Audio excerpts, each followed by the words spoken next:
You seem to still be up there somewhere. Maybe I am. There are flying saucers. Supposing they're Martians or something in there.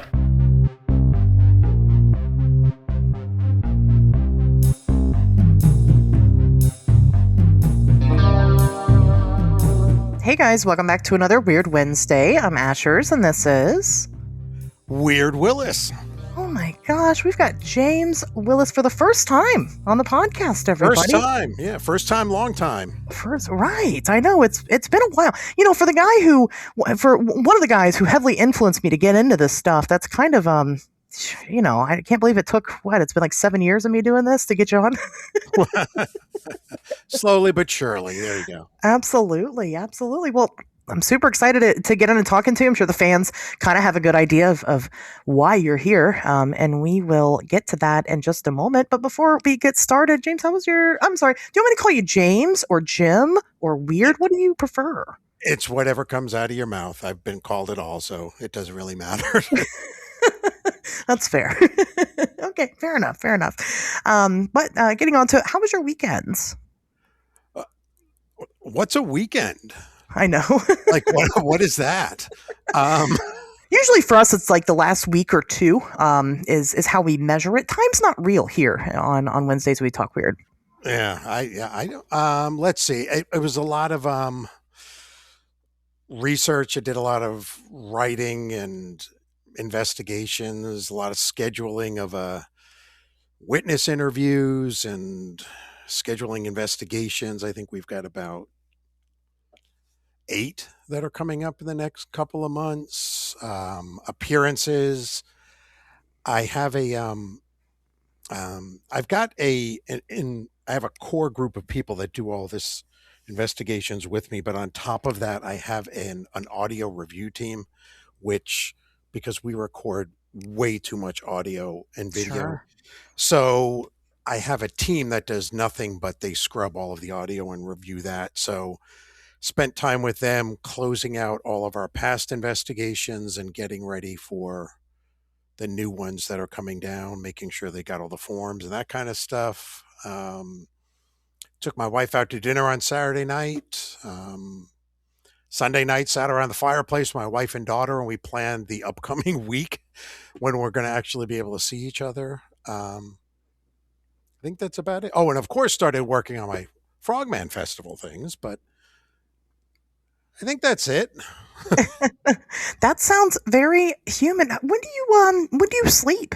Ever? Or just to paraphrase the late great Warren Zevon, I'll sleep when I'm dead.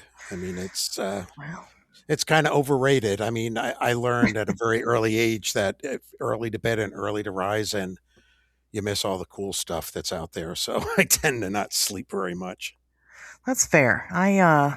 I do understand that completely. I started that sentiment for a while, and it ebbs and flows. You know, sometimes Yeah. I'm like, it's super exciting. I'm going to do all the things right now. And then I'm like, I'm just going to hermit for a while. Yep.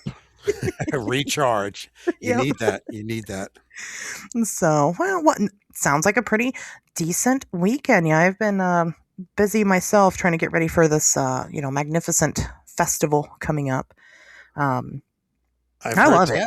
Yeah. You know, it's always Frogman Festival is always the start of the year, right? I feel like. Take a little break after the holidays to kind of, get myself together. And then before you know it, it's March. Yeah. And Yeah. here we are. So, and man, what a way to kick it off. It's, I can't say enough good about the event itself. It's fantastic. But Yes, we're definitely gonna, get more into that, here after I share this bit of news, because you guys have been asking me all the time what I think about President Trump and the announcement that he made regarding UAPs and the disclosure of basically everything, right? He made the social media post and states that he is requesting that anybody and everybody who has basically anything about UFOs at all he's asking to disclose publicly, right? And people want to, they want to know what I think about it, and I don't think anything about it until it happens.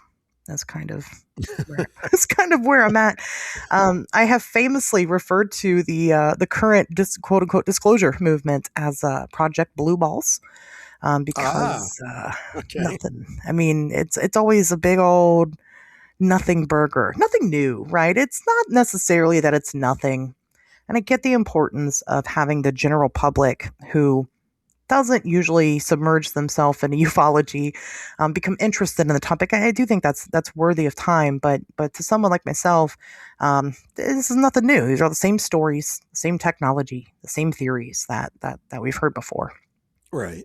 And with all this coming out and coming to a head, seeing how the release of the other files have looked and appeared, I mean, I expect to have full-blown pages of black, and not even just that. You know what? That's not fair. Let me not compare it to the Epstein files. Let's just go ahead and compare it to Project Blue Book, because that did happen, and this is basically Blue Book round 2, right?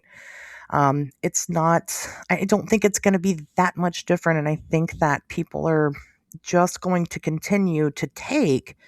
The government recognizes that there are unexplained objects in the sky. And that's about it. I think that people don't really want to accept that as the answer. And I truly believe in my heart of hearts that that's pretty much the answer. I don't know. James, you've been doing this a lot longer than I have. What do you think? I don't want to get political, but I think that the releasing of, or the Mr. Trump's, that when he chose to do that, it was in response to somebody asking him, "Hey, President Obama was talking about, aliens and UFOs. What do you think about that?" And I think it became a case of, "Oh yeah, well, I got better stuff." It's theatrical, and he might have it, but I don't. I personally think, you alluded to it earlier, I think the statement that we're going to release UFO files is a distraction for other files that are floating out there. And I don't think that, by and large, I'm a firm believer in what these UFOs, UAPs, whatever we want to call them. The reason that there's not been full disclosure is, you said it yourself, we don't know what those are. And to actually release something that's, it started way back with Project Blue Book, when they didn't want to say World War II's over. Everybody just chill out. Nothing's going to get you. We won. We're fine. Oh, by the way, there's that stuff flying around up there. We don't know where it came from. We don't know what it's capable of. It would freak people out. Well, now if they were to release things now, they would still get people who would freak out. But you'd also get all those people like myself who have spent entire careers saying, no, they know.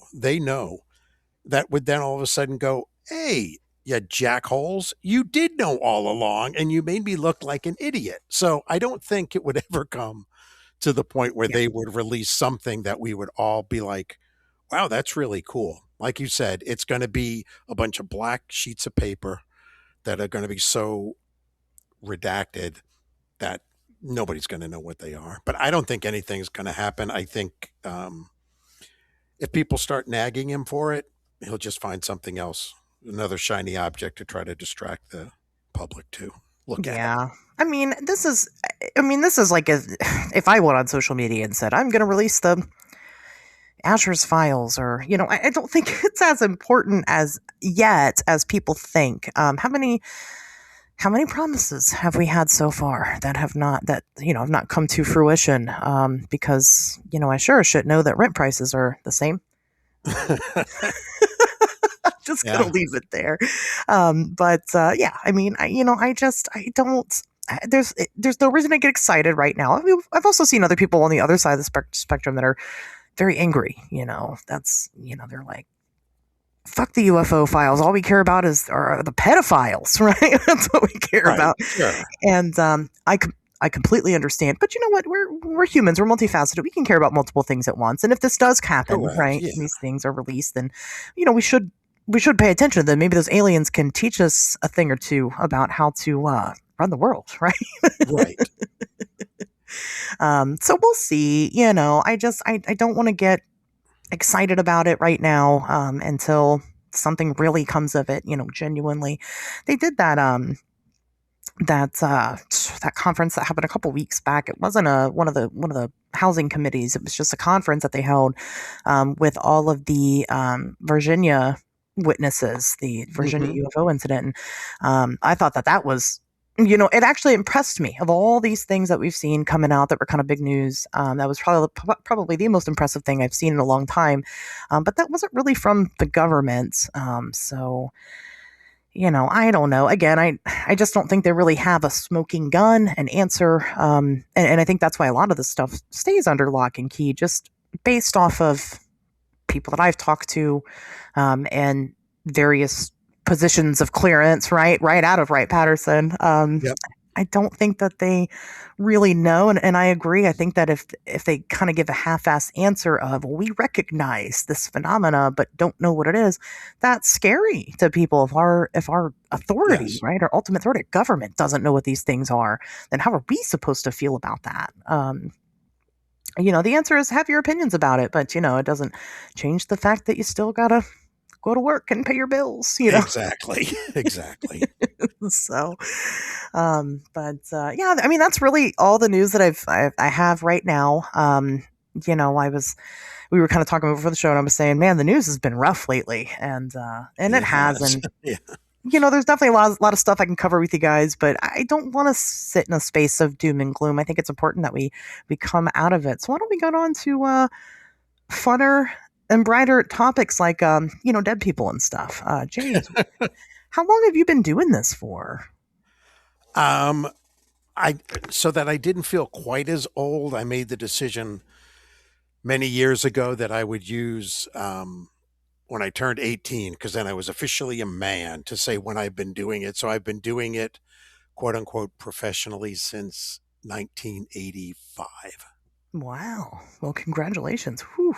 What? Why? Why the paranormal? What got you into the weird, especially for those times? I mean, there's a lot of different things that were coming out during that time period that, I think had a lot of influence on a lot of the different people that I've talked to.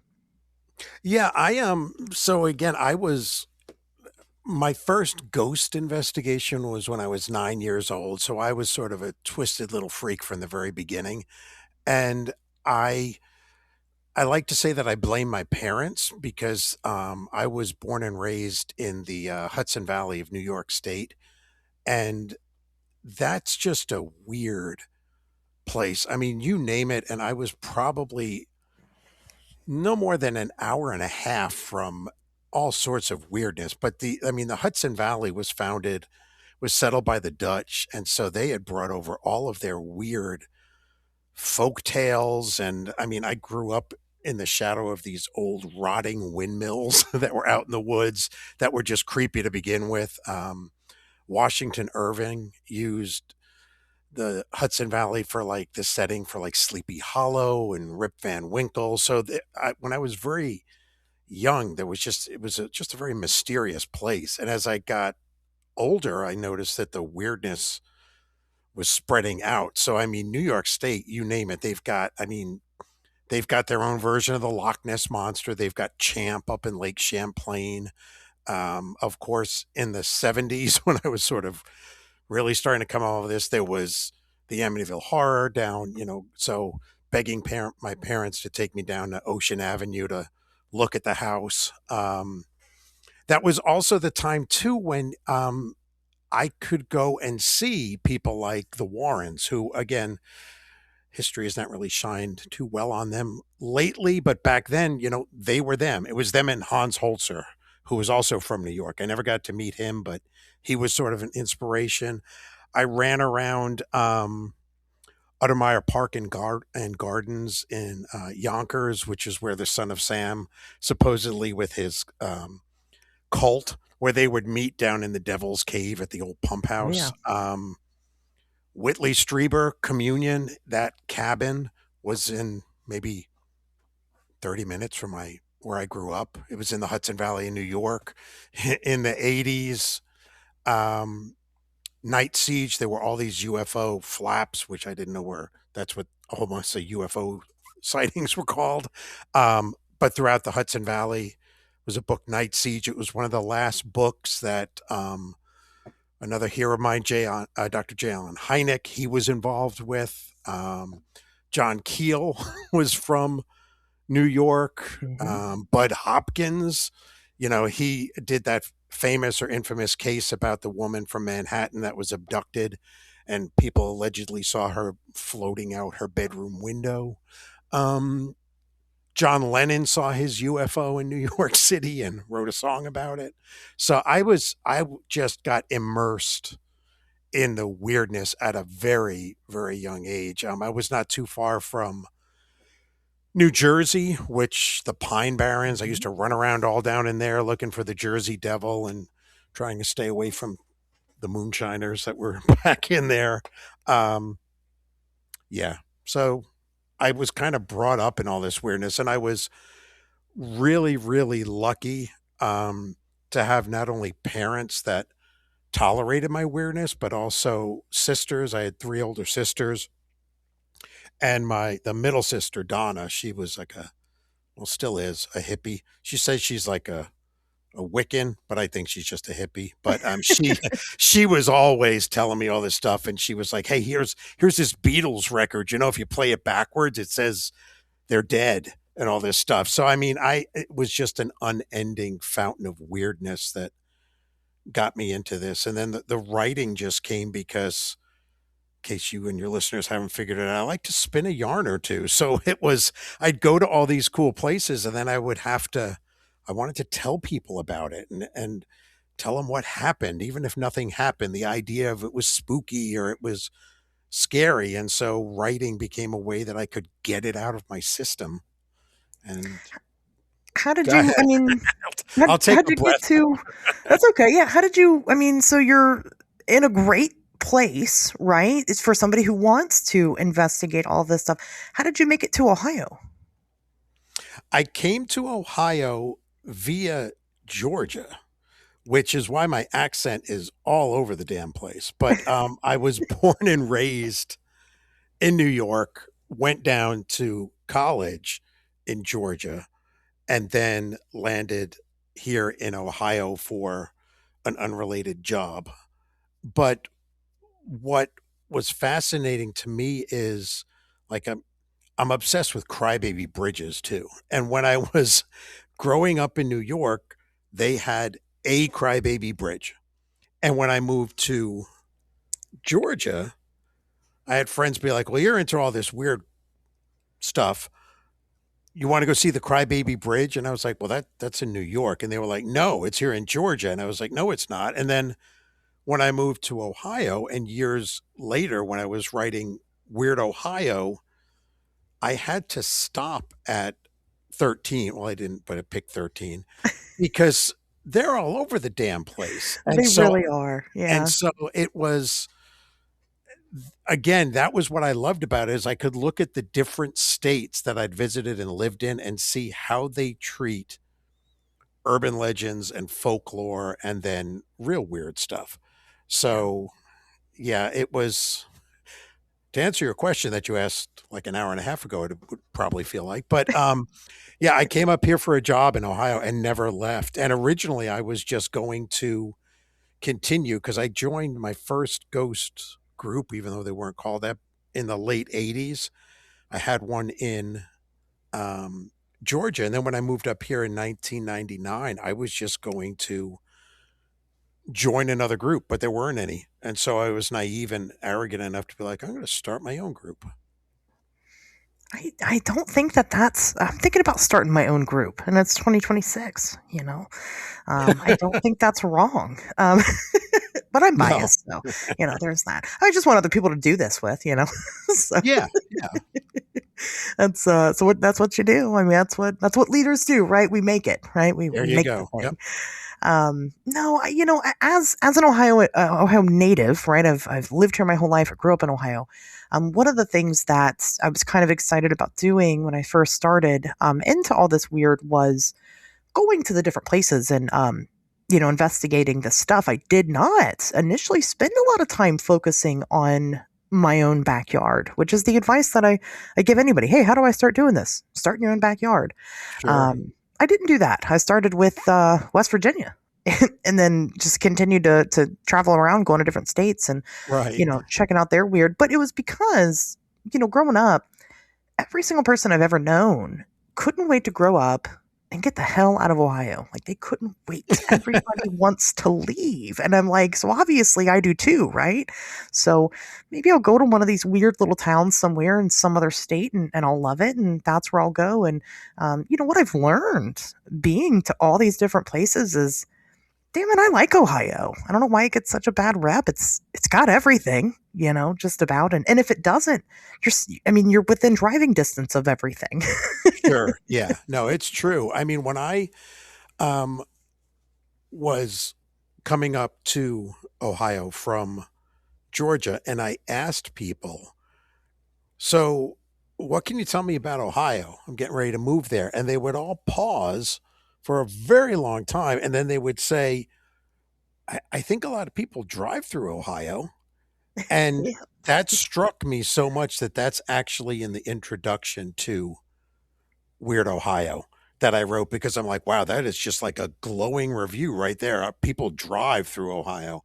But when I moved up here, I I found that Ohio is a very weird state, but I think what kind of sets them apart is their willingness to embrace the weird. Because like when I wrote Weird Indiana, they were not very open about discussing what they termed to be weird to the point where, but in Ohio, people would be like, what are you taking pictures of that for? And I'd be like, well, I'm doing it for a book, Weird Ohio. And they'd be like, well, if you think this is weird, you need to check this. And they would start wanting to share their stories, which again, we're talking 20 somewhat years ago and times have changed, but by and large, Ohioans were very open about discussing what made them weird because they understood that weird equals not boring equals unique, where other people are just like, no, weird means crazy, and I'm not into that. Yeah, absolutely. And it's there's so much culture here. I don't think people quite understand that. They think of like the farmers, right, in the middle of nowhere and stuff, and we have a lot of that too. Right. But no, there definitely is, a lot of different people, a lot of different walks of life that have passed, come and gone, passed through Ohio, and still do it to this day. And Yeah. when you get that big culture mix like that, you get so many, fun and interesting stories out of it, different folklore, bred from the different people that we've had. I did one thing that was surprising to me as somebody who's new to writing Ohio books finally, was how many headless horsemen we have in Yeah. our folklore. And headless motorcycle ghosts on top of that too. I tell people Well, that yeah. Ohio has more headless motorcycle ghosts per capita than any other state. And I don't know why that is, but they Well, are. I think it's because of the Irish settlers. They have the Irish have the Doulahan, right, in their lore, Yes. and a lot of them, came here, and so they, that story evolves over time, right? You give up the horse for the motorcycle, and here we are. Yeah. So, just again, one of those cultural influences that again people they just don't know unless you've done the work, right, the homework to find out. Sure. Um, but very cool. As I told you very briefly during my first introduction of you at the Frogman Festival, it's your fault that I'm here today doing stuff like the show and all the stuff that I do because of your Weird Ohio book.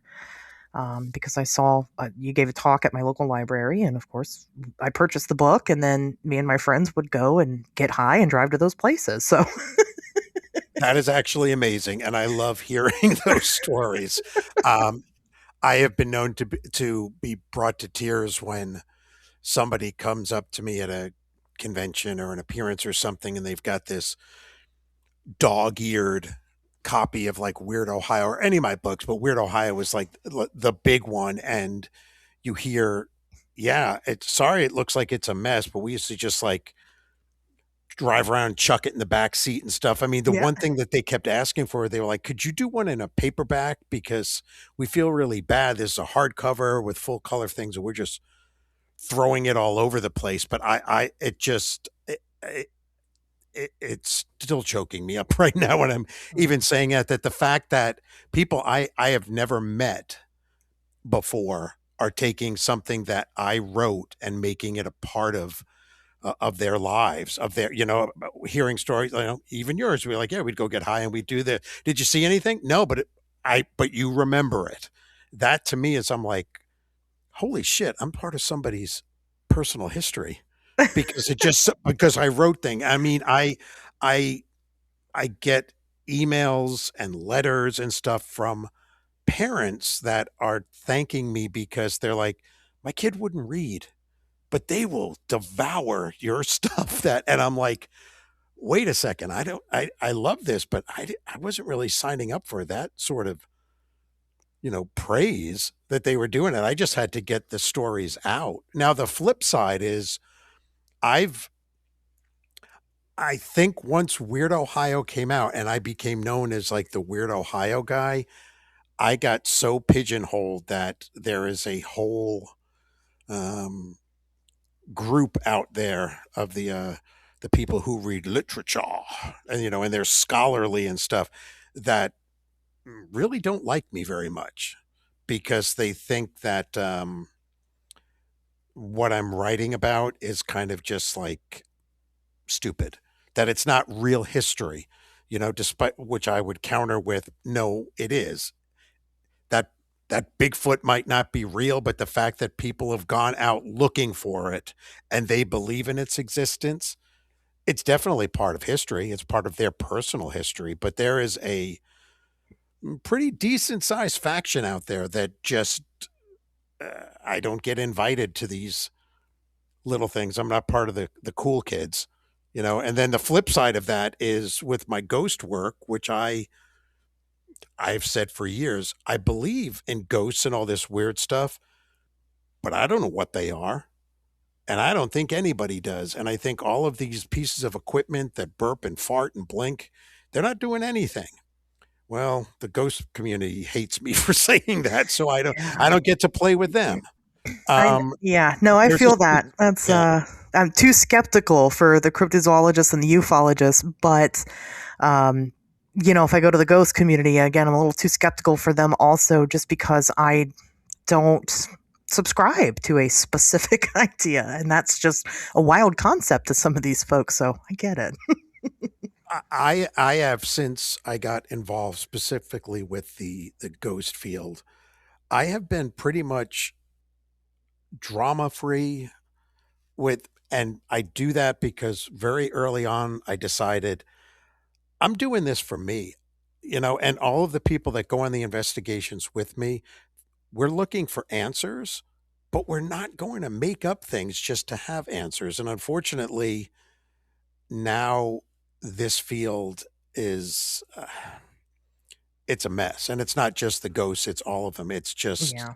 I think that somewhere very early on started this sort of erosion of trust where I don't think anybody is really taken seriously outside of this field. And if you are taken seriously, you've got other people that are gunning for you just so that they can knock you off your tiny little throne and sit up on top of it themselves. But that might just be me being old and surly. I'm going to go yell at clouds and tell people to get off my lawn right when we get done here. But in all honesty, the reason that I say those things and why because I, if you want to be taken seriously in this field, in this paranormal field, you have to be willing to admit that there is a lot of bullshit out there. Yes. Because if you're not willing to do that and say, yeah, you know what? Because I do that in all my presentations. Specifically, if I'm talking about ghosts, I tell them, I'm not going to tell you anything you're going to see or hear is a ghost. All I'm going to do is tell you the situation. I'm going to play the audio or show you the pictures, and then you decide. Yeah. Because I don't know what a ghost is. That's up for you guys to figure it out. But it's now become where how good you are in this field is based on how many hits or likes that you get. Yeah. And I don't think that's unfortunately changing anytime soon. Yeah. We've fallen so far off the path that I don't know when it's going to come back. And that infuriates me a little bit because I I get a lot of flack when people are like, why are you telling people that device doesn't work? It's because you're jealous because you didn't invent it. I'm like, no, I'm doing it because I see people who come up to me and they have got that passion that I had back when I was a wee one. I would hate for people to go out, invest all of their time and money on stuff that isn't real, and they lose that fire. We are losing generations of would-be Weird Willises that just don't that are falling by the wayside because they think, wait, I just spent $400 on this device. How come I didn't get attacked by a demon? I kind of wanted to. And they suddenly are like, yeah, I'm done. And that's why I do it is we're losing people because they're losing their fire because it's not like it is on TV or on what my dad calls the YouTubes. Yeah, it is. Well, when I explain to people when you investigate something, most of the time, about 98% of the time, it's nothing. Nothing happens, and it's so boring. And Correct. Yeah. but it's the 2% of the time that something does happen. That's very exciting. So in order to do something like make a TV show, of course they've got to make stuff up. Otherwise, it would just be them in empty buildings with nothing going on, right? Correct. Complaining that they're hungry and cold. So. Yeah, it's tough out here. I say that all the time. People listen to the show. This show, it's not for the paranormal enthusiasts. This show is for people that aren't into the paranormal. Right. Because I am oftentimes seen as a little too heavily skeptical for the cool kids, right? In the paranormal. But the fact of the matter is that if I deliver you the facts and what we know as the facts, and I have a bad feeling that something's probably bullshit, and I say that, when I tell you that something isn't, and that you should pay attention to it, you should probably pay attention to that because I want discovery. And that's why I started, is because I had my own weird experiences and I wanted to understand them. And I can't do that if I don't get the backing of, frankly, academia. And we need more of that. And they're not going to take us seriously if we're running around with all these goofy stories and made up, things. But that doesn't take away from the fact that these things are fun. Like I tell people all the time, the Loch Ness Monster. I love the Loch Ness Monster. Nessie has always been one of my absolute favorites. But you know what? It's probably not a plesiosaur. I mean, it would be a far, far stretch for that to be. I mean, you've got just as good a chances of that being a plesiosaur as me being Nessie, right? And that's pretty slim to none. And right. But, and you'd also have to be immortal, apparently. If you're saying there was only one Nessie and it's still around there. So it is, but like the encounter with the vet, there's one of the more famous encounters I think he was a vet assistant, driving down the road and saw essentially a plesiosaur walking across the street. Yes. I love that. Do I know what he saw? Absolutely not. Could he have made it up? Sure. He certainly could have. Seems like a credible guy. But I can still love that story and not completely buy into that theory. And I think that some people are afraid of admitting that, you can love the squawk, but we all know it's not real. Right.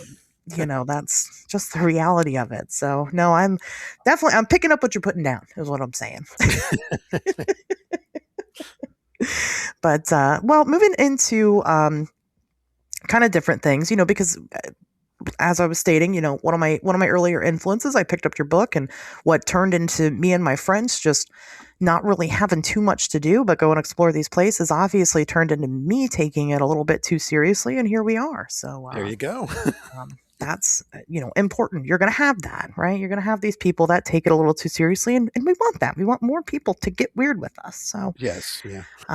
But let's get into Jeff Craig, because you guys have been friends.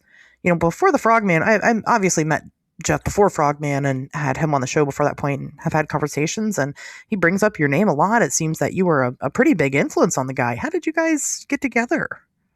He joined, I started my ghost group, the Ghosts of Ohio, in May of 1999. And I want to say that Jeff joined, I could have the year wrong, but I want to say 2004, maybe. And what I was trying to do is, again, when I started the group, I called it the Ghosts of Ohio because I wanted us to be like ghosts and that nobody could see us, but we were there for people who believed. And then I made it ghost plural because it was just me, and I thought it sounded bigger that way. But it it took off, and I started finding like-minded people, and it got to the point where um, it started. It was just in Columbus because I lived near Columbus at the time. But then I created a Cleveland division and a Cincinnati one, and Jeff applied to be part of the Cincinnati division. We called them ghost outposts back then because we thought that sounded really cool and Ooh, spooky. yeah. And he and I became quick friends because Jeff is, as you know, he is incredibly soft spoken, and he just doesn't. He's just got. It seems like he's got just one level. He's just all very well. Yeah, I don't know. He's The just very nicest guy in the even entire keel. world. Yeah, and so he and I started talking. So yeah, and I'm thinking it through now. It had to be before 2005 because that was when Weird Ohio came out. But when I accepted him into the group, and the first time that we met, I said, "Yeah, and I'm working on this book, Weird Ohio." And then he said that he had an idea for a map because he's a cartographer by trade.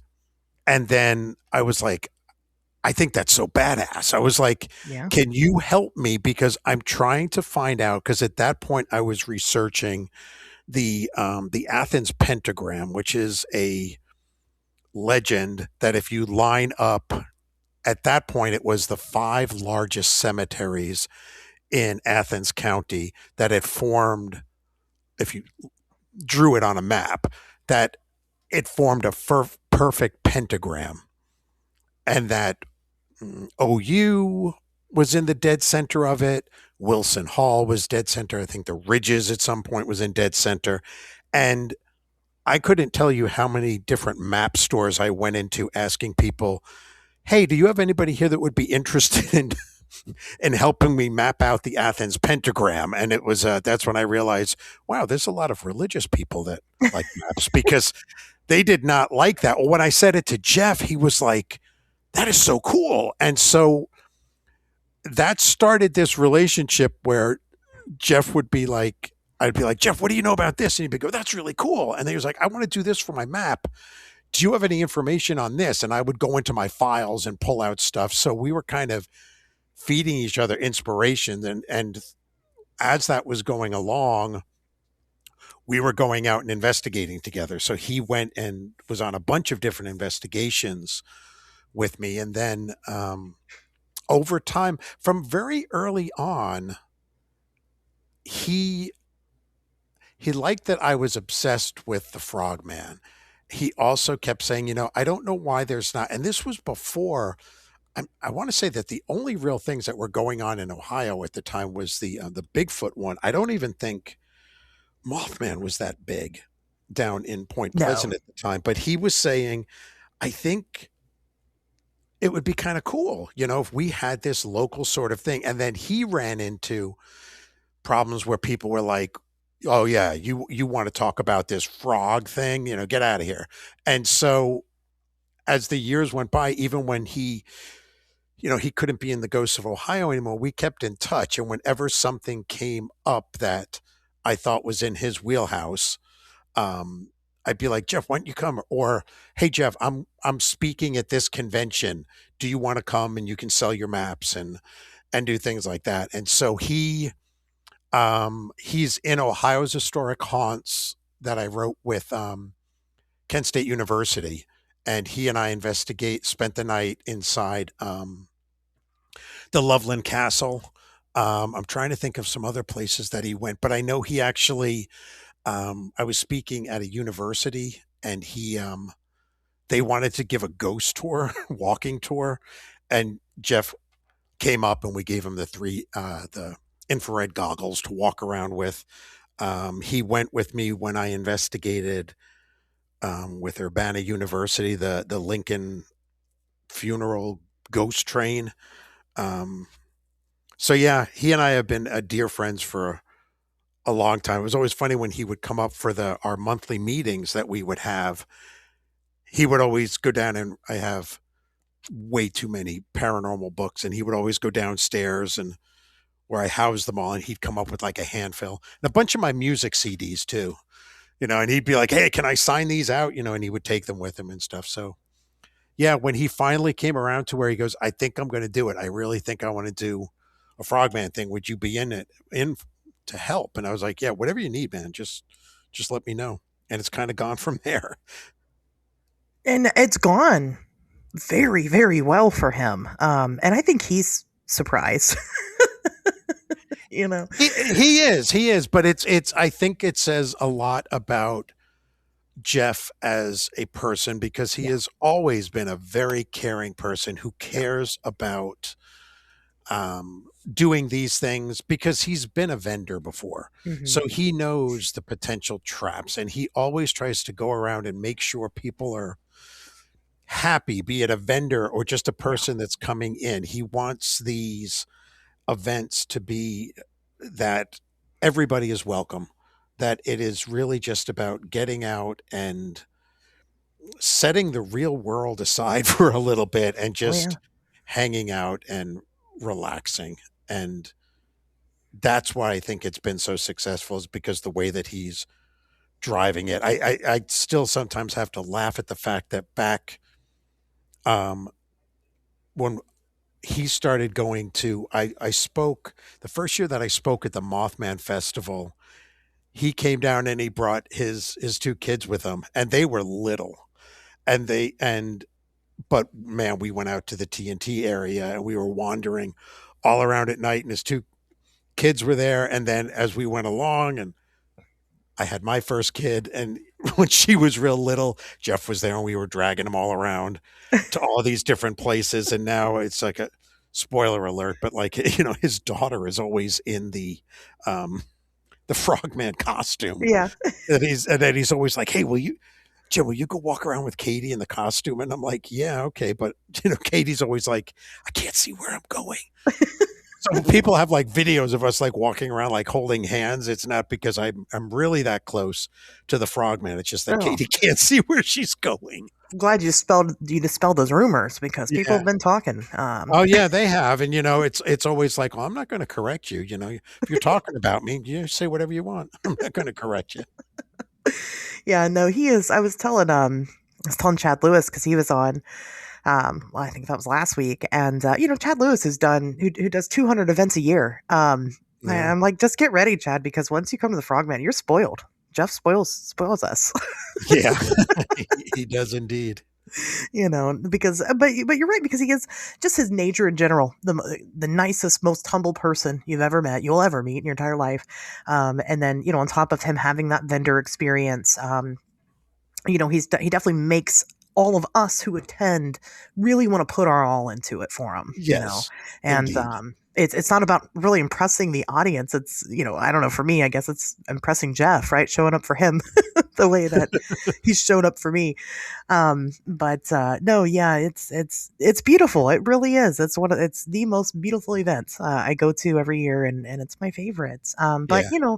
getting into it, obviously now you've kind of we've all kind of created our roles. I guess not all of us, mostly me and you, right? I'm the MC every year, but every year you're the Frogman guy. Yeah, I mean, if for no other reason, I'm just the one who refuses to let the legend die, as it were. So it's That's fair. But you're probably the most, I mean, I don't know if this is an accolade or if it's embarrassing, but probably the most educated person on the subject. I mean, I can't think of anybody else who would know more, at this point. And gosh, even I think probably myself included. And I've done a lot of digging. Obviously we kind of talked a little bit earlier before the show, and you kind of have a special two-part talk going on this time. This time you're giving the Frogman story, and then you're doing your own kind of what you would normally do at one of those things, your own kind of presentation. But why don't we give the listeners kind of a taste of the Frogman story? What is the Frogman? What are the details there? I think the basic detail and what the very first time that I heard of this, again, when, 20 odd years ago, when I heard what this creature was described at, that's when I became obsessed. And I said, I need this to be alive. I need it to be real. And it was first described to me as a 4 to 6 foot tall, half man, half frog creature with a magic wand that police officers shot at. And they had me at magic wand. Of course. You Yeah. know, it's and I collect and am given all sorts of Frogman memorabilia, plushies, whatever. Um, I'm really not as interested unless it's got a magic wand. It has to have the magic wand. Um, because and like I tell people, I need it. I need it to be real. So I start, but when I first started looking into it, that was basically the story. And people would say, there's really not much to it. I think somebody saw it.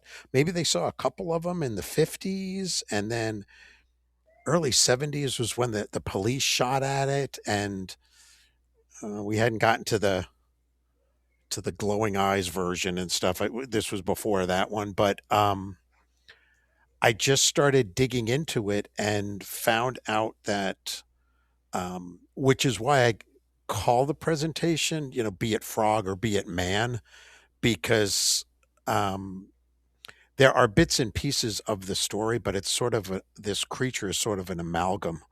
There's different creatures that have been spotted over the years that because we're kind of lazy in the United States, we just shoved them all together and said, this is the frogman is. Yeah. So there was sightings in the 50s that really did not look like or resemble frogs, but did have what could be considered a magic wand. 1972, it was more of a lizard sort of thing that didn't jump over guardrails or do all these things it's alleged to do. So it's just something that I've been fascinated with because it had, I was able to find the one of the witnesses, one of the two police officers. I know where the other one is. He just doesn't want to talk, as well as some of the initial police report that will help validate some of the information that's in the stories and then just totally make the rest of it like ridiculous stuff. So for the presentation, it's one that I kind of give it sort of an overview to basically talk about all the different variations, because if people just do like a tiny bit of digging, all sorts of bizarre things pop up because there's references to like a businessman, there's references to the men in black showing up at a bridge, there's references to all of these sightings, be it in the 50s or in the 70s, being near or under a bridge. That's not true. there, the bridge was had something to do with a different case with a different creature. It just happened to be near Loveland, and so they shoved it all together. So I kind of go through a virtual timeline, if you will, of the major sightings, and then of course throw in all the good things. Like I finally got to see a play that had not been around when I was looking for it. It had already run, and then I'd like to think I had something to do with it, because after I had done like 2 or 3 appearances at the Frogman thing, they put the play back out again. It's called Hot Damn, it's the Loveland Frog. So Have you seen it? I did. I got to see it as soon as memory fades, but I think it was last year. They basically said that down in Loveland at the theater, they were going to run it for only 4 days. And I got front row tickets for myself, my wife, and my daughter, and had to prevent myself from openly weeping as it went on, because it's like, I finally get to see this. And then to look over and go, and I've got my wife with me, and I've got a teenage daughter who still thinks I'm kind of cool. Oh, and they're coming to see Frogman with me, and so I was like, it's not all that bad, you know. nice. It's Nice. a long throw from me being Weird Willis as a little kid and people making fun out of me, and I had to go to cemeteries by myself. It's like, huh, Sure. I actually got a family out of this. Taking some stock. I try to do that frequently. It's important. You got to do it for your mental health. You do. But you said, hold on, because years of doing this, right? I've talked to all kinds of people with all kinds of strange stories and odd phenomena. I got to tell you, the weirdest one I've ever heard so far, and the one that I'm not sure that I believe, is that you have a teenage daughter that still thinks you're kind of cool. It is true. It is true. And Yeah. and she thinks Jeff's kind of cool too. Yeah, it's Well, she now could I think will say Jeff's she did cool, I guess, but yeah, but it's her own father, wow. it's really kind of it I never stop just looking at her and being like, wow, this is kind of cool because um she could care less about the ghosts angle. But if we start throwing science into it, um, she's all over that. Um, Ooh. she is into, she likes math. Um, she's right handed. My wife is an artist and left handed, like I am. And so I don't know how we ended up with a right handed daughter who likes math, who still tolerates all my weird stuff. But I think what's really kind of, she will occasionally roll her eyes when, like, when she has friends that come over and, all her girlfriends, and they normally go down. We have a finished basement, it's like a theater room and stuff down there. And they'll be like, oh, is that where your dad keeps the ghost stuff? Is that what? And you can see her like rolling her eyes, or she'll call me when she was younger, when she was having sleepovers, and she'll be like, Dad, can you tell them there's no ghosts here? And I'm like, there's no ghosts. Go to sleep. I, So I have a 14-year-old daughter, so I understand. uh, And she had a friend over for a sleepover, and the friend is actually me and my best friend were pregnant at the same time. We had our kids 3 days apart, oh, wow. and completely unplanned. Could have been the same night. I don't remember what we were both doing. Well, I kind of do, but I don't know if we were together or not. Anyway, my daughter's become best friends not with the kid that's 3 days younger than her, but the one that's a year and a half younger than her. So the younger kid. So he was here one night, and I've got all kinds of weird stuff. You get weird stuff, and one of those things that's out and that's always open is this Ouija board that I have. And this kid was just like, he would not stop. Like, he wanted to play with the Ouija board so bad. And my daughter is terrified of it. She was like, no, absolutely not. We're not doing that. So I had to hide the planchette, to get him to stop asking for it. But it's neat because, like you said, they're your kids. So they're like, oh God, here we go. But kids now, this is really like, this stuff is really cool to them. Like, Yeah, cryptids and stuff, especially they're hot for that age group. They love that kind of thing. they are. They are. Yep. So then your kid can be like, well, that's what my parent does. And then all the kids are like, what? They're fascinated. Um, it is really neat. My daughter's middle school had actually asked me to come in for career day and talk about being a That's paranormal pretty cool. investigator. Yeah. Yeah, I didn't do it, just because I don't know. It felt a little irresponsible. You know how it goes. There's really no money in this, but Right. I thought that was pretty neat. So I get it. But let's get back to the frog man, right? The mysterious frog Sure. man. People love him. Let's talk about that 72 sighting with the police officers. Have you talked to either one of those witnesses personally? No, because one of them, um, j- one of them has never spoken publicly Yeah. about it. Um, I have, for the better part of 15 years, um, sent emails, letters, all sorts of things. I've spoken to Mhm. his relatives.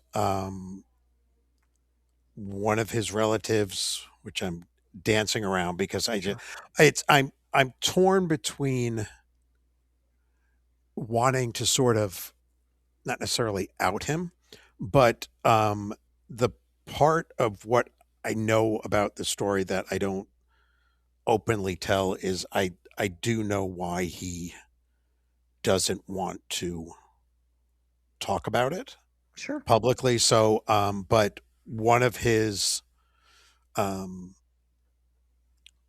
children was at one of the Frogman festivals, and I talked with him um, and got some like inside scoop on it. Now, um, the other officer, Matthews, that I will Mhm. name, he is since passed. Um, I He was sort of the bane of my existence for many years because he changed his story time after time after time to the Mhm. point where whenever I'm writing anything or doing any sort of like research, I personally, this is how I need documentation. Even if I'm interviewing somebody, they need to know that, hey, this might appear in there because you want to make sure you're getting the pure story. I will not ever just go on to like the internet and be like, oh, somebody said this. And it's Right. like, I need those sort of things. I had documentation, a police report. There is numerous articles that basically said that Matthews was the one who did shoot at it. Whether or not he actually hit it, whether or not it was on two legs or four legs, whether or not it was just an iguana with or without a tail, um, that all came from Matthews, and he would change the story every few years. The last version that he gave came after the hoax that was done, and he said, "No, I'm tired of all this. What it was a tailless iguana. I shot it, I hit it, I killed it, I threw it in the trunk of my cruiser, went back to the Loveland police station, showed the other officer, and the other officer said, yep, that's what I saw." That was the last version that he had, which, and I will show this in my presentation, that contradicts the very first story where Matthews is quoted in numerous articles. There is also that he shot at it, he didn't hit it, and it got away. And then it goes on to say that he and the other officer made a sketch of what it looked like and sent it to the Cincinnati Zoo. I have interviews with the Cincinnati Zoo that said, yeah, the guy that they mentioned and interviewed who looked at this sketch and said, I don't know what this is. He really was, at that time, he really was the curator of the zoo. This all makes sense, but we have no record of that sketch.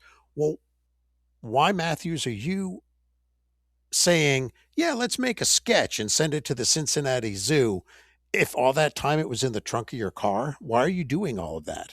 So I think he becomes an incredibly unreliable witness simply because, and that's just two versions of his story. There's probably about 5 or 6 others, um, which in my opinion, it's because he was made fun out of that. He basically had a dirty Harry gun that he shot at this thing that was a couple of feet away from him, and you don't know if you hit it. I think he got some ribbing for that, or I guess I should say ribbiting, but that's ridiculous. So anyway, he was just going. He was just changing his story as it fit the narrative. Yeah. Well, and that was going to be basically, my next question. Do you find it unjust for people to, because there's a lot of people who, my previous co-host of the show, Tobias Whalen, he always has written off the Frogman story because of Mark Matthews, saying, "Oh, it was just an iguana," and I had to tell him, I'm like, "No, listen, you gotta take it all in." Um, I always found it kind of unjust that people just assume it's a hoax, and just kind of wanted to gauge, what other people think about it. Obviously, I think you've made your personal opinion known. Well, and again, I'm the one who can't let it go. Right. But to me, there is nothing that Matthews has ever said that holds up, because if you want to go to the very last thing that he said, which is it was a tailless iguana. And first off, that how do you mistake that for being anything, for being this large creature that you did say, I have articles where he does talk about it being bigger and the leathery skin that comes in. But if we just say, okay, well, let's just put all that aside and say it really was an iguana. I'm the weirdo that said, okay, let's just assume there happened to be a tailless iguana out there. Well, it was in March. Mm-hmm. There is a thing which is the frozen iguana phenomena, which is when it dips below certain things, because iguanas don't normally hang out in Ohio in the winter, Mm-hmm. or basically most of the time, because Ohio, it's like, wow, it's like 2 degrees outside. Okay, well, wait 15 minutes. It'll be 300 degrees and raining blood. So it's like, Yeah. so iguanas don't really live in the wild out here. Plus, when it dips below a certain temperature, not even really getting that close to freezing, but they go into this sort of like a coma-like sleep when it's I think it's around the 40s. I'd have to go back and look right now, but like the 40 degrees, that's when they go into it. They basically, there's videos. I tell people, go on the YouTubes. You can see this where, like, in places where there's been like frost alerts in like Florida, these iguanas just like lock up and just fall out of the trees. And then when the temperature goes back up, they go walking around again. I went and looked at the times when Matthews and the other officer saw or claimed to have seen it, both in March, at the time frame when they were on shift, which would have been when they saw it, because they both allegedly saw it on shift. It was below freezing, which meant an iguana is not walking anywhere. No. It's laying somewhere. So that's again where I'm like, I don't, personal opinion, I don't know what it was. It wasn't a half frog, half man person. It wasn't 4 to 6 foot tall. I don't even think it would have been 4 to 6 foot long. I think Matthews did shoot at it. I think he missed. And I think he just kept making the things up. I think it was a one-off thing, what they saw. Or if he did hit it, because there is a version where he said he hit it, but it jumped over the guardrail and then fell into the Little Miami. I think there could be a version that he did hit it and it did fall in and was washed away. But I don't, it's hard to believe, based on that whole frozen iguana thing, to say that it was a tailless iguana. Yeah. Not necessarily that, like you said, that it was a frogman, but Correct. but Yeah. it probably wasn't that. All the stories from the 70s forward referred to it as the Loveland Frog. Yeah. It wasn't it had, I was going to say it didn't have any manly parts, but I don't have any data that suggests anything like that. So, but it was frog-like. It was all reptilian, I guess you could say, but that opens up another thing. So it wasn't a reptilian either. So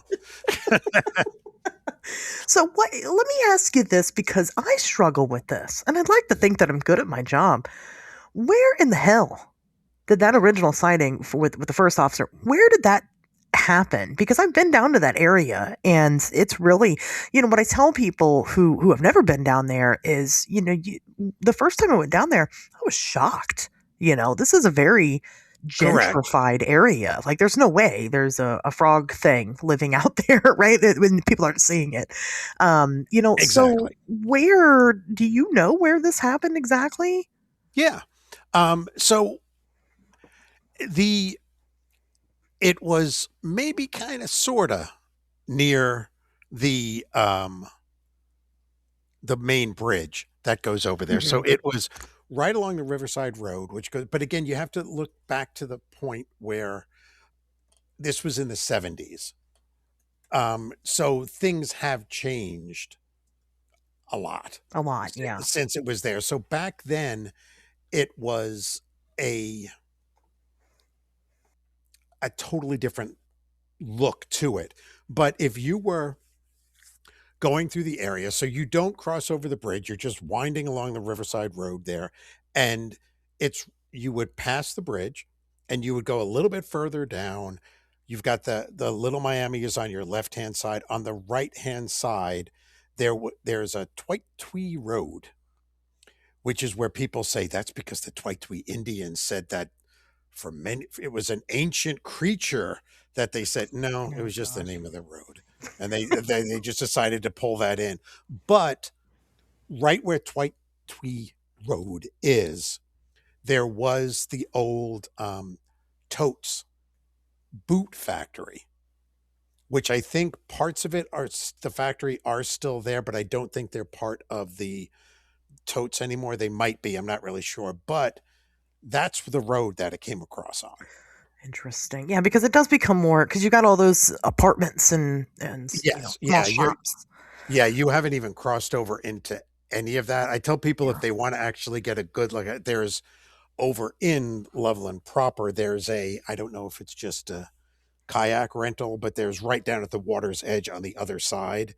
You can go and rent kayaks and things like that. And I tell people if you want to actually see what it's like from the other side, just pull into their parking lot and you can Oh look yeah. across. But what had actually supported the idea that it could have been an iguana is that let me see how I don't get myself in trouble. That there was supposedly a steam pipe coming out of the Totes factory that emptied into the Little Miami, except let's just say that it was determined it wasn't just steam. There were other things that were coming out of that pipe and polluting the Little Miami that they did away with.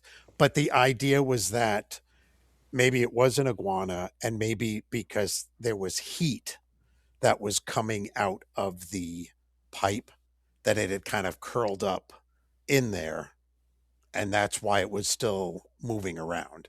That falls by the wayside though, because I did find where the pipe was, and that pipe actually is at the water's edge. According to the initial reports, the creature ran from the Totes factory towards the water. The reverse way for it to have run or crawled or whatever these Was the creatures. Totes factory like a because I just talked to somebody a couple days ago and he was just kind of talking about like his dad and how his dad talked about like this old abandoned factory. Did it have ghost stories? Was it like one of those cool places that people break into and trespass in and No, no. okay. It's the only thing that kind of um, pops in my head for that would be the old cartage, but that's not really near Loveland. But Yeah. that was abandoned for many years and had ghost stories around it. Um, but no, it was that factory still might actually parts of it might be there, but nowhere near um, the size that it is. It's yeah, I'm trying to think of what it would have been if it was ever abandoned, but I don't think that's it. Please. Well, and I just asked because you have things like Mothman, right in the TNT area. It was the place that the Yes. teens went, and then of course they'd see something creepy there. you know. Oh, I got you. Yeah, yeah, yeah. No, no, it was and when during the 70s when the the initial sightings of this creature were, it was a fully operational factory Okay. back then. Yeah. It's just, like I said, I've always told people I could probably find exactly where it took place. Obviously, all I had to do was just ask someone else, and that took like 5 minutes to find out. But I've just never been that Right. invested. I guess I just assumed that we probably did end up in roughly the right place, and we did, and didn't find anything. Well, let's shift gears a little bit. I know I'm jumping the timeline because I know going through the timeline is very easy normally. But I think that 1970 sighting is probably the most well known for people nowadays. Yes. Especially because you had credible witnesses that, saw this thing and whatnot. But let's go back to what people assume is the birthplace of this creature. Let's go back to the 50s and kind of what was going on, because there was, people talk about the businessman and the magic wand and all that, but it just doesn't even, for when you really look into it, scratch the surface of what the climate was like in the time in that area of all the Right. weird stuff happening. So yeah, we'll switch gears. Let's talk about that a little bit. Yeah. So the 1955 sighting is what they will often refer to as, they say it was a businessman, and that he was coming home from doing business, I guess, and he saw these three half man, half frog creatures underneath a bridge. Um, there was no bridge involved in this sighting. There Yeah. wasn't a businessman. Um, the person that was involved in the sighting was really named Robert Honeycutt. Some people will say that's not his name. It was an alias. He was not a businessman. He lived just outside of Loveland, and he worked down in Cincinnati as I believe it was a maitre d'. He worked at a restaurant. He was coming home at night. He was getting close to Loveland, close to the Little Miami River. So not, he's more over in the Branch Hill area when he has this sighting. And he kind of crests a hill and he's coming down the other side, and he sees what he initially reported as he thought there were three people praying by the side of the road. And he later said that he thought they were praying because they were short. There was one up in the front close to the road, and then there were two kind of further back, almost like a triangle. So the two were behind the guy in the front. He got out of his car. He stopped his car and got out because he wanted to see if they needed help. And at that point, he realized that they were not praying; that they were shorter. They were about 4 to 5 foot tall. He couldn't tell if they were naked or if they had these gray silverish suits on, but he couldn't see any kind of wrinkles or anything like that that would lead them to believe it was some sort of suit. But they were just standing there on the side of the road, and then he's kind of looking at them, and then he initially said they were looking away from him, like they were looking towards something on the other side of the road. And he kind of looked over there, but he didn't see anything there. And then he watched, and they kind of turned and their heads, and they were looking at him now. And he noticed that their chests were sort of very distended, but just on one side.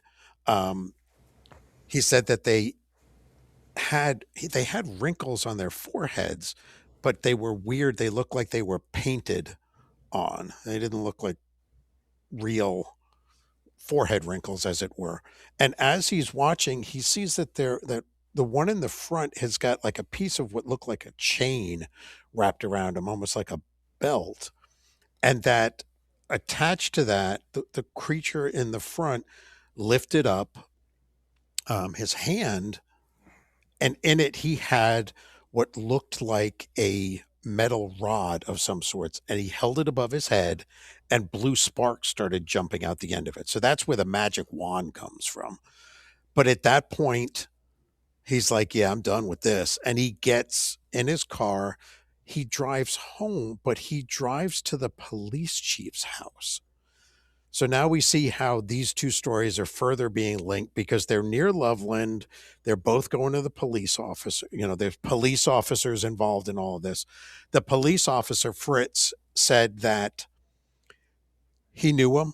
He opened the door to him and he said he didn't seem like he was, drunk or high or under the influence of anything, but he seemed scared.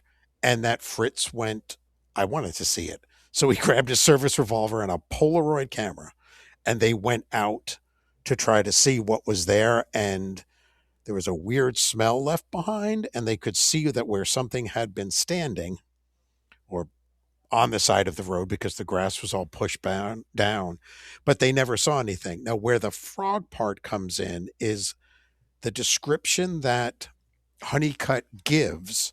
He describes everything sort of like what I did, but when he gets to the face, he said they had two black, like doll's eyes.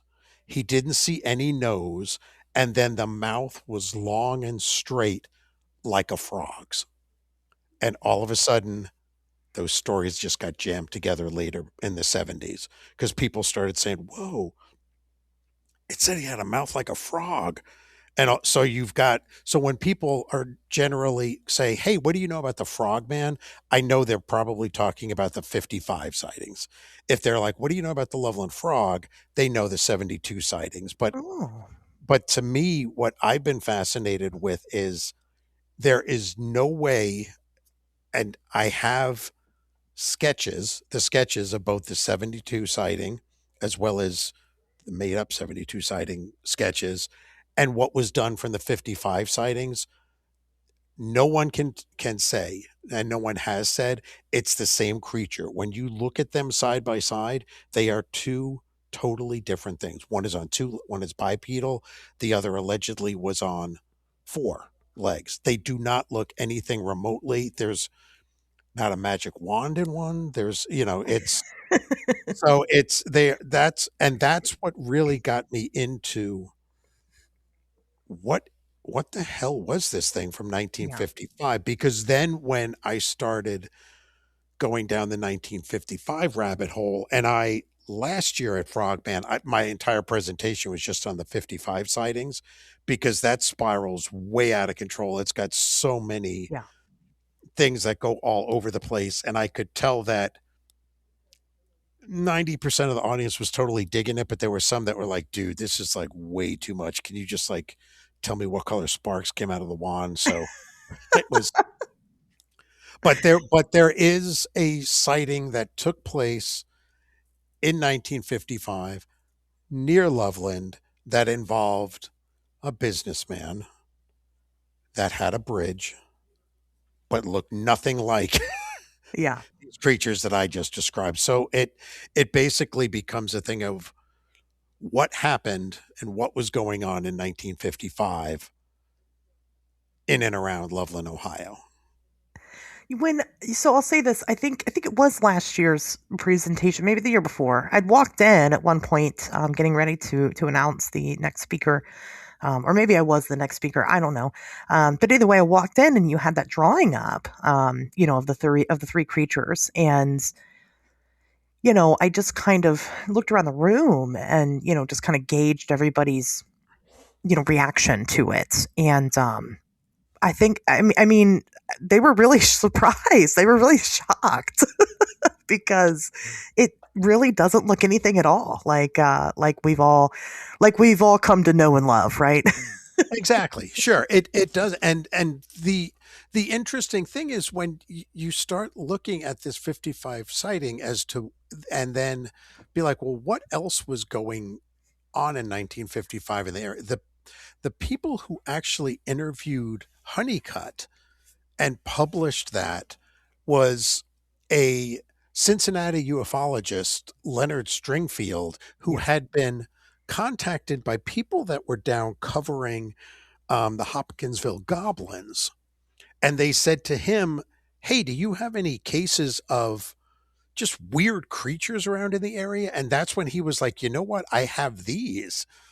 And people wanted to start trying to connect the goblins in Hopkinsville with what was with these frog-like mouth creatures from 1955. I think again they're totally different creatures, but what I did find interesting was that Hopkinsville was the case that gave birth to the little green men, the idea of little green men from outer space, Hmm. even though Hopkinsville goblins were not described as being green, they were gray, Yeah. which is the same sort of description that was given by Honeycutt about what he saw, that they were the silverish, grayish color. So I found that interesting in a way. But then I went down the rabbit hole of, okay, well, what kind of stuff could our government have that's gray that could be mistaken for having Sure. frog mouths and things like that? But and what I always try to do in my presentations, and I mean, I do a bunch of them at like libraries and things like that, is I just want people to be as excited about this stuff as I am. And so Mhm. I always bring all of my research with me because I go back to, don't take my word for it. If you want to see these sketches for yourself, here's the book. I'll bring the books, I'll bring the newspaper articles. And if I can't get them into the presentation, I'm like, come to my table. I will have them all there. You can take pictures of them. I'll tell you where you can get them for yourself. Don't just take my word for it. Go out and do your own research. And that's when you discover things for yourself. Yeah, no, absolutely. I brought a presentation the one year that was frog people from around the world. Nice. Nice. And I think that was I will be honest with you, the smallest audience that I've ever had. And normally I have a standing room only room. I don't know. I think people become a little too attached to their frogman. But the people that stayed and learned, I wanted them to kind of realize that this doesn't necessarily have a starting point and doesn't necessarily have an ending point, because a lot of the stories that I shared, one of them was about two young boys under the age of 12 sharing a room together. And it was a report that came in through MUFON. And the younger brother, they're asleep, and the younger brother was not asleep. He was awake, and he reported these, what he called frog-like creatures that were entering the room, small frog-like creatures entering the room, saying that they were not like coming into the window, they were like melting in through the wall. Obviously, that's horrifying for a child. When he looked outside, now these were like small, like kneecap height. But when he looked out the window, he noticed that there were more of them. They were a little bit taller, probably about as tall as he was. So we're talking maybe 3 to 4 feet. But when you hear everything about that, if you take out frog-like description, then the first thing your brain pictures is what we all have kind of come to know as, well, guess what? The grays. If I tell you that it has large black eyes and no slits and a giant mouth with no lips, you think of gray aliens. And I think that that's pretty natural. And that's kind of what a lot of these stories, end up kind of looking like over the years. But yeah, I wanted to share that, it's not just here. You're not going to find a frog creature in a den somewhere in Loveland, Ohio. It doesn't live there. But this is what people say they're seeing right throughout the entire world. And yeah, I think people were I don't think they were ready to have that conversation. Yeah. And it's always, whenever I don't do many of these sort of conventions, I kind of strike out on my own for most of it because it's a little hard sometimes to gauge what the audience, I mean, I'm sure you know it. It's a rather unique dance that you have to do because how much of the audience is going to want the scholarly stuff? How Right. much of it just wants a scary story? And then how much just, what are they looking to be? It's like you trying to have to find that balance between being at this point an entertainer as opposed to like a serious researcher. Hmm. Yeah. Yeah. You have to find that balance to be both somehow. Correct. Yeah. And it can be It's a very tough. fine Yeah. line. Oh yeah. Yeah. Yeah. So that was, like I said, maybe something I'll bring back another year and we'll go from there. as I stated before we started recording, I usually don't do the same presentation twice. So we'll see. We'll see what happens. But, I thought but that was something that I was passionate about. And if I'm passionate about the topic, I'm going to present it better. But again, I feel like people, they want their frogman, and that's okay too. That's fine. But the That's people right. that wanted to learn were there in the seats, right? And they did. They walked away with something that day. So I thought that was super interesting. Well, let's go. Let's jump ahead in time. Because the first Frogman Festival, I was super excited because I got to come and present and share a brand new frog person encounter that I got from a local in the area. Cool. And that was a big deal, Yes, right. It's huge news. So, CBS was there. It was wild. But no, I mean, that was exciting because you don't get a lot of those new reports. But there was sort of maybe a new report that happened. What was that, 2016? I think you know a little bit about this one. The Pokemon Go Frogman. Let's talk about that guy a little bit. Okay.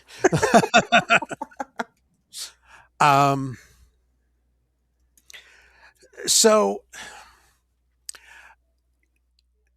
as I said, I will, when I'm doing any of my research or anything like that, I need some sort of I need documentation. I need something that's going to. So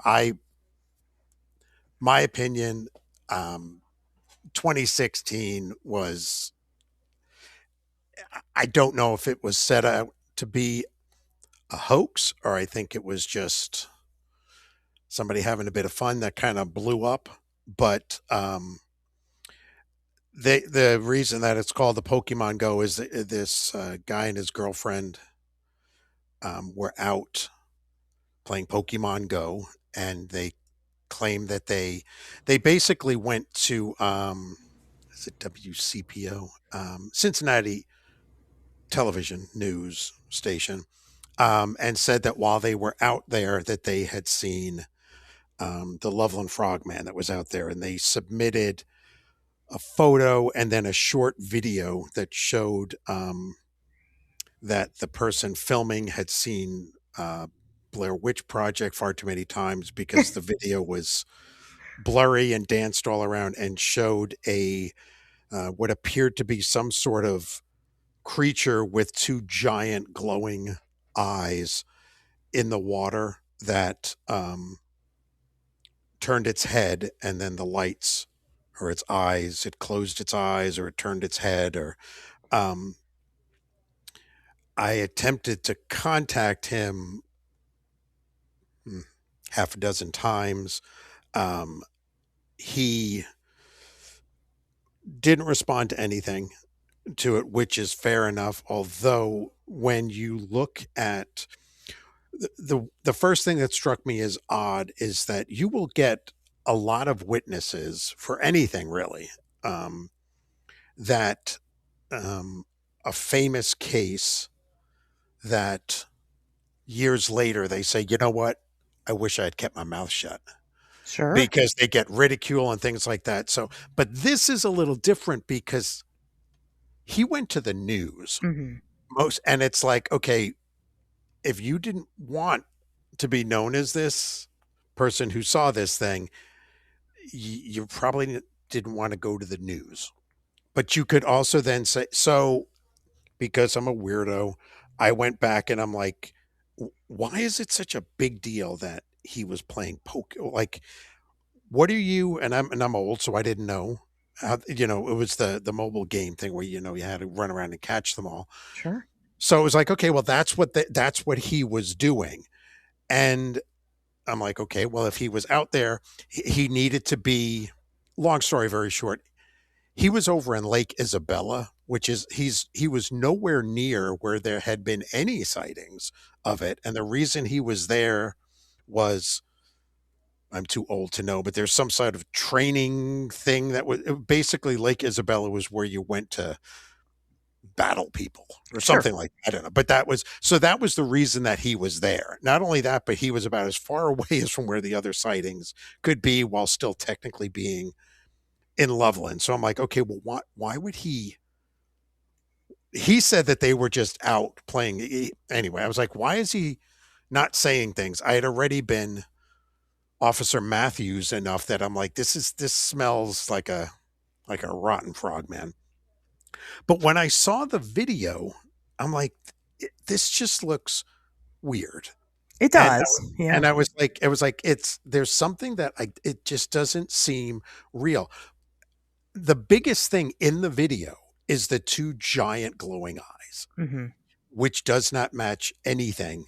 There is no report of a frog-like creature anywhere with all these different versions in or around Loveland that has glowing eyes. So I'm like, this is sort of unique to it. And I tell people when I tell this story that I have to, um, it was my wife who actually captured the Loveland Frogman.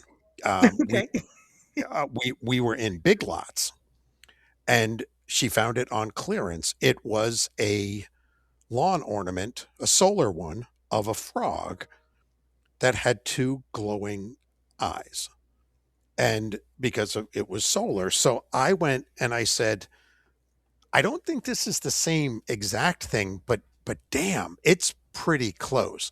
I get pushback from people that it's always kind of funny. There was somebody sent me a thing that said, "Is he talking about you?" It was like a YouTube clip where this guy was just railing against, there's some guy who claims to be an expert and he says that he knows the exact same figurine that was used. And I was like, yeah, that's me, except like I'm a guy, I don't have figurines, I have action figures, you know. And I'm like, so but I never said that it was the same exact one. But what I did do is I took the one that I got, that my wife found on clearance at Big Lots. And because people were saying it can't be a statue because the head moves. And so I went and I, if there's time, I'll show it during my Frogman thing. If not, I'll have it with me for people to look at. It's also available online. You just have to search "You Too Can Hoax the Frogman" for under $20. I'll post I the link in the description. it's And what I did was I set it out on my front steps of my house, waited for, the eyes to come on because it was getting dark. And I waited for it to get just dark enough that you couldn't see that. I did it a couple of different ways. I don't know which was the final way that I did it, but in one, I just turned the statue with string. And then with another one, I just stood behind it, but it was so dark you couldn't see me because the eyes were kind of filtering that out. It was kind of blinding the video camera out. And I just stood behind it and just turned it with my hands. And it's pretty close. But I never said that was the same exact one. I'm just saying that a guy claimed that he saw it, took it on his own. It wasn't like a police report or there wasn't that other people saw something. He took it upon himself to send in the video and then refused to talk, as far as I know, to anybody Hmm. about it. And it also was weird because after that came out, it's been long enough, I can say it. I sent a thing to WCPO and I was like, hey, just for the record, he's not in the same place. It never had glowing eyes. And looky what I made. They didn't care. they were like, come on, dude, he's got a spooky frogman out here and stuff. We don't care about your debunking skills. So they never ran anything. So that's why I posted it on my own. I'm like, I'll fix your wagon. But when they did publish that they did it, that's when Matthews, who was by now retired and living in Florida, that's when he came out of nowhere and he called WCPO and said, hey, I'm the guy that saw it first. That's not what that is. And by the way, what I saw, I shot and threw it in the trunk of my car and showed my fellow officer. And he said what it was. So I'm tired of all this stuff. And I found that kind of interesting. It's like, okay, so that's what brought you out of the woodwork? Because you were saying this thing is fake, but yours was real, even though you just changed the narrative again. Right.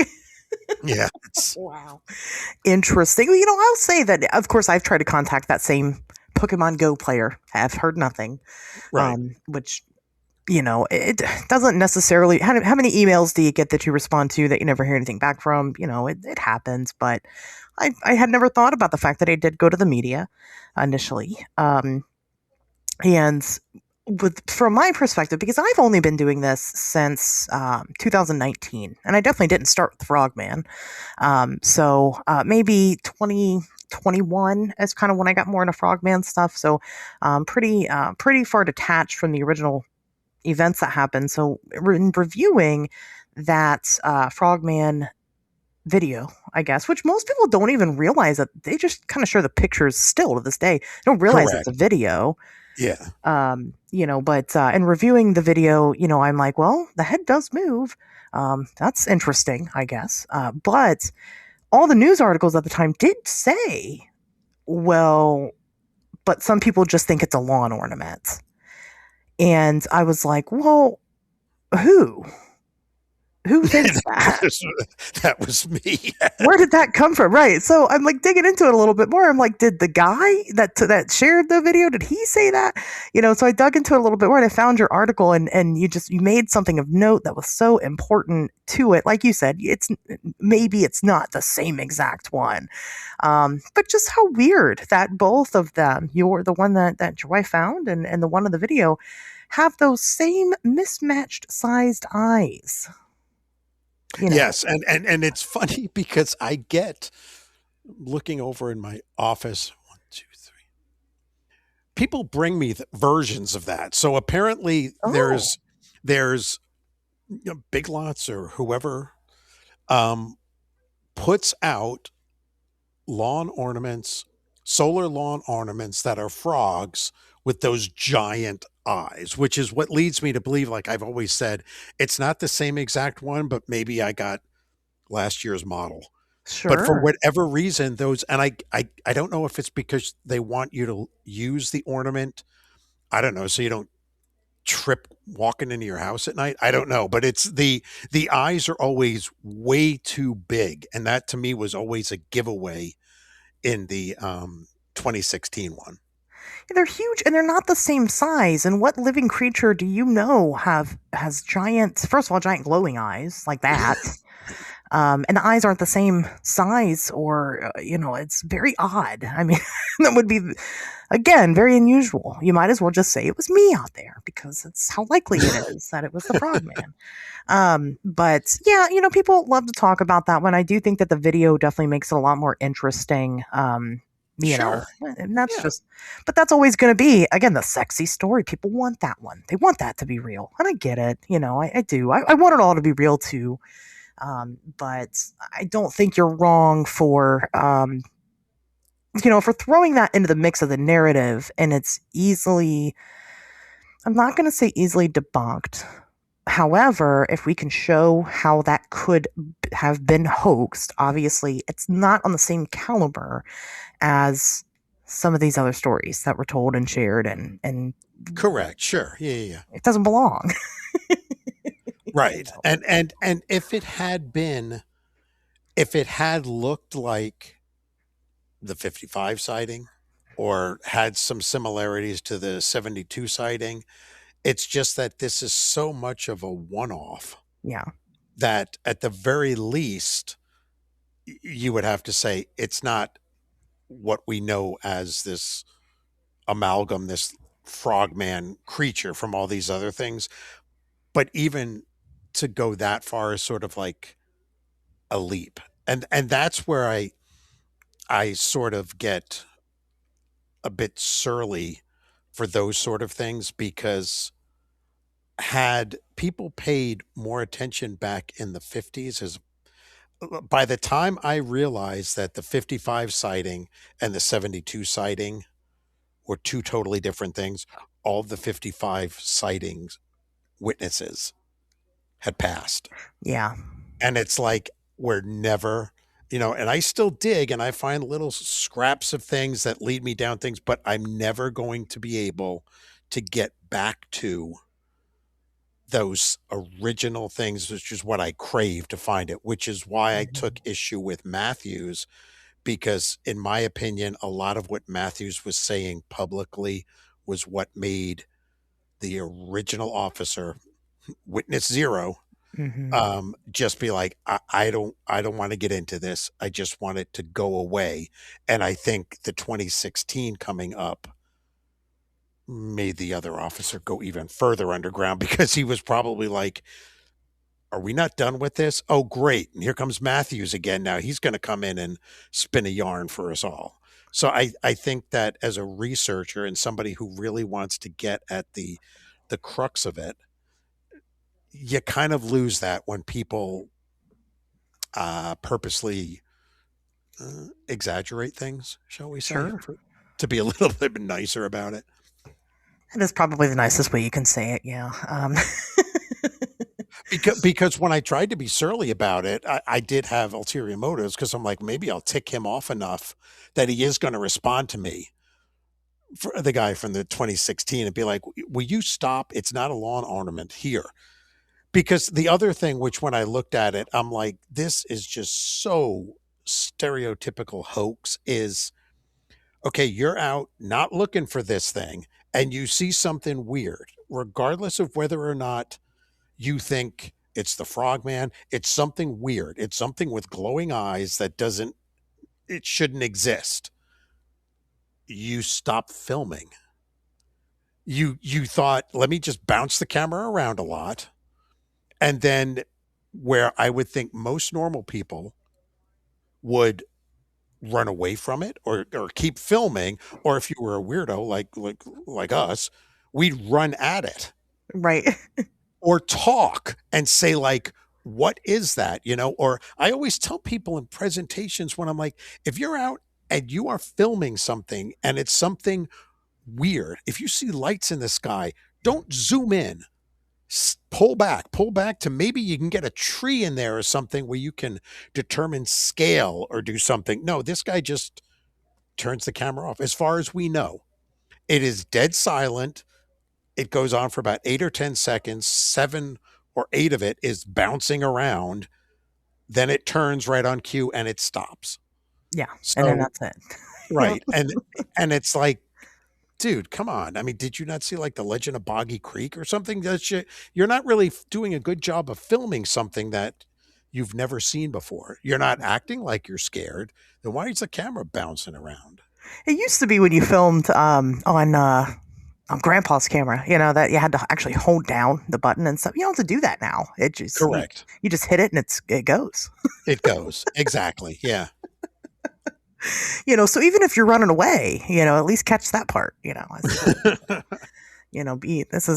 now we're just telling people how to be better hoaxers at this point. It is unfortunate, but here's an absolutely true story that I'll tell that happened at the Frogman Festival the first year.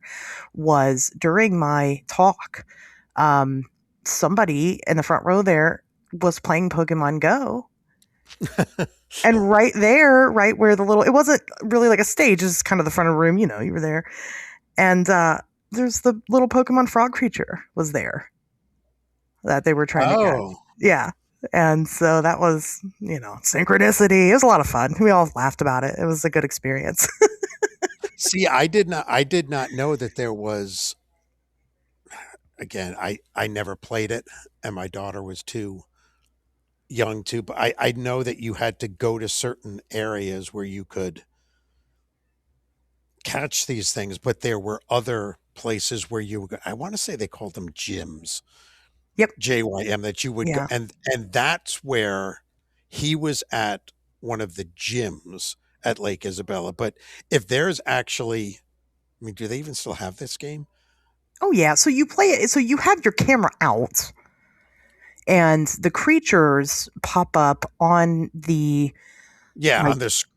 Yeah. Like wherever you're at and you catch them with their, Pokeball or whatever. Because that would be fascinating to actually see if now you have to catch the frog-like creature there. That would be kind of interesting, because I'd love to see, was it a chicken or egg kind of thing? I'm thinking that the 2016 sighting happened first, and then they moved a frogman there because, well, I don't know. That would be even weirder because that would kind of then say if there was a frog creature that you could catch in 2016 where he was, then he totally faked it. They gave him the idea there, but Yeah. Well, yeah, because you're not. I mean, 2016, the Frogman wasn't very hot at that time. no, and there was it. It became a thing where people said that it was kind of like Pennywise. It would come back every so many years, but Well, yeah, that every actually leap just year, I hear. That's oh, I like that. Yeah. No, I think it was something like every 20 years or something, but I tracked that down and that just came from a folklorist from Ohio who was having a bit of fun making that up. But you're right, there were not there was nothing really going on. Occasionally there would be a reported sighting, but almost all of them were of an oversized frog or more like a lizard. So the 55 creatures never really made appearances after yeah. 55, and the 72 one never really did anything. I think 78 or 79 was the next sighting I found a record of, but that was just described as a giant frog. Yep, and that was my report too. That I got was just they were teenagers. They were throwing rocks at a giant rock in the Little Miami River. They hit it, and then the rock stood up on two legs, and it was a frog, and that hopped off into the water. Yeah. So, interesting how it evolves, with the times. Yeah, exactly. I suppose, but yeah, no, it's but it certainly hopped its way into our hearts, right? It has indeed, yes. Whatever the facts are compared to the sexy stories, here we are every year at the Frogman Festival. I guess until I die at this point, right? I don't know. I'll be there every year. I mean, this is going to be the way it is. As long as it'll continue, and I think it will continue. The amount of people that came from all over was, Yeah. it's always surprising to me. And I don't know why that is. Like, again, I was telling you, it's just when I hear anybody listen to the show, even though I know the numbers and I know people listen, I'm always like, what, you do? Really? It's always shocking, but our little frogman, it's definitely gained quite the reputation for itself. Yeah, I think because it's just so different and it's so, unique, and it is something that's sort of distinctly Ohio, because if you look at Ohio seems to not be content to just have ordinary cryptids or ordinary UFO sightings or even ordinary ghosts. So it's kind of like, yeah, okay, Loch Ness Monster, we'll have South Bay Bessie, we'll have one of those, and we'll have our version of Bigfoot, we'll have the Grass Man. But you know what? There's some ones that we're going to have for ourselves. So we're going to have a Frogman, and I Well, think part of that is like, what is up with that thing? And then when they hear that there is some substance to this creature, I think that brings them out. Plus it's something different. And I always tell people I don't have all the answers, and I don't want to have them all because it'd be a boring world if I did. So I'm always looking for something new, and I think that's what brings them to the Frogman year after year.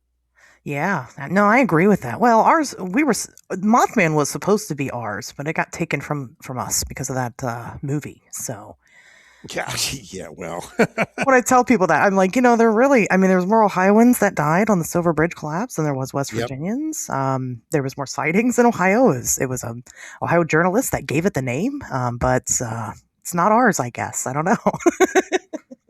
We got Yeah, Frogman instead. you would think we'd get some credit. I mean, because we have a memorial to the defective eye bar from the Silver Bridge on the Ohio side Yeah. in a rest area, because it's Ohio. Let's do that. But I was always like, why is it in the rest area? Why is it a replica of the eye bar that snapped? Yeah. That's what we get. If you want more exciting, you got to cross that bridge for yourself I guess and so. get over there. So, well, very, very cool. I don't want to keep you all night. I mean, I do, but I won't. That is, we all have lives to get back to, I suppose. And we have to get ready. We have to prepare because We we're going to do. be at the Frogman Festival, March the 7th. We'll be Yep. there. So if you guys have any further questions, you want to come and talk to Weird Willis yourself about all of he's got so much more to share. Like I said, he's got a whole second presentation, that you can come check out where you're going to be sharing just kind of general side stories about all these different things you've gone and explored. Is that my understanding? Yeah, I've always been a fan of. I don't just want to write about things. I want to actually have visited. So I've visited every single location that's in all of my books, and it's kind of a greatest hit sort of thing. I'm going to put in some ghost stuff, some UFOs, some other cryptids that I went crawling through the woods to look for, just because. Back to what you said earlier, it's like, what is there to do in Ohio? So I'm going to show some people, and just have fun with it. So, of course, I'll be looking for the world's biggest bobblehead and all those kind of things. I'll show some pictures of that where people can find them in Ohio if they're so inclined. Great. Yeah. So something for everybody during that one. So I would hope so. Yeah. If they get Frogman out, they can come and listen to Weird Willis ramble on about weird stuff later in the day. Absolutely. Well, outside of the Frogman Festival and just any creepy place in Ohio, where can people find you? Like, where am I, like, lurking? I mean, I'm all over the place. I mean, you can, it's probably the easiest, is also the coolest. If you Google Weird Willis, you'll find all my stuff. I mean, it's like I've got websites and social media and other things that I don't know how to use, but yeah, just Google Weird Willis and you'll find all kinds of stuff. I've got on that, the website is like where I'm going to be doing appearances and things like that. And again, so we were talking about like earlier, I got to plan week by week. So I very rarely know where I'm going to be, but I am going all around Ohio. I think I'm going to Illinois for something, but yeah, it's how weirdness will travel. So, but I'm not, most of the investigations and things that I'm doing are for books or whatnot. So we don't really advertise until after we're in there, because we've had instances where people came out and decided they were going to pretend they were ghosts.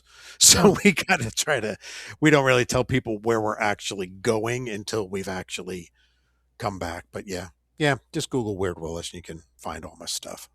I always feel like such an asshole when I'm like, just Google me. I'm there. You'll find me. And but it always seems easier for me though, because I'm kind of like, I mean, they're like, well, hey, I saw you on this or I saw you on that. Like I'm apparently all in the Frogman documentary that they're showing Friday night. Oh, okay. That I was like, oh, that's right, I was in that. And then somebody, maybe 2 years ago, I was at Mothman and somebody wanted to interview me. Well, apparently that ended up on like Fox News or something. And I'm like, oh, okay. So I don't know. It's easiest. Yeah, just it sounds very crass and arrogant, but it's like, yeah, I mean, I don't know. I mean, you can go to ghostofohio.org and that's my ghost website, or strangeandspookyworld.com, which is all my other weird stuff. But I usually just Google myself when I gotta find this. Yeah, no, it's it really is the easiest. It's when I go out and I meet people and I don't know who they are and they don't know who I am. It's always exciting because then I tell them what I do and I'm like, oh, you can just Google me. And they're like, what, really? And they do. And then they're like, oh my God, you're a celebrity. And I'm like, Z-list, I guess. Right. It's a list, though. It's still a list. Made it on there, just barely. Well, thank you so much for coming on. We'll have to do it again sometime to talk about, I don't know, something else to death, right? Well, always up for it. No, it was my pleasure. It was fun. Yeah, absolutely. Well, guys, go check out James Willis if you're not coming to the festival. If you are, tell them that you heard him here on Wednesdays We Talk Weird. I don't think that'll get you any clout or anything, but it'll make me feel good about myself. So, it might. You never know. Yeah, well, you never know. See, and with that being said, guys, we'll see you back here next Wednesday.